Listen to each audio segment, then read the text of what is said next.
Salom hammaga. Bugun sizlar bilan adverbs, ya'ni ravishlarni o'rganamiz.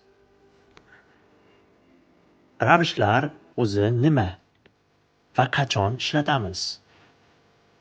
Biz ravishlarni asosan harakat yoki holatni qay tarzda sodir bo'layotganligini tasvirlash uchun ishlatamiz.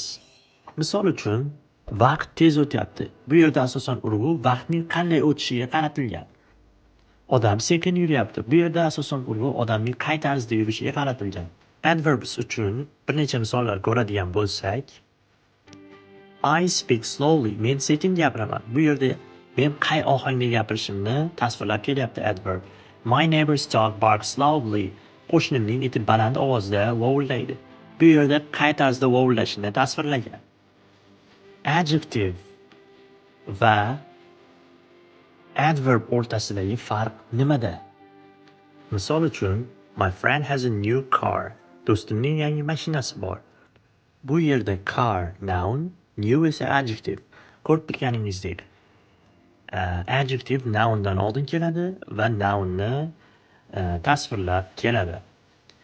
My friend drives quickly. Do'stim mashinani tezlik bilan haydaydi. Bu yerda adverb verbdan keyin keladi va uni tasvirlab keladi. Ko'rib turganingizdek, bu yerda adverb harakatni qay tarzda sodir bo'layotganligini bizga ko'rsatadi. Keling endi siz bilan adverbni qanday yasashni o'rganamiz. Quick, quickly, clear, clearly, careful, carefully, slow, slowly. Demak, shu bilan birgalikda bizda istisno holatlari ham mavjud. Ya'ni bizda ly qo'shib bo'lmaydigan holatlar. Ya'ni bizda fast, late, early, hard so'zlariga ly qo'sha olmaymiz. Chunki bu so'zlar allaqachon adverb sifatida keladi.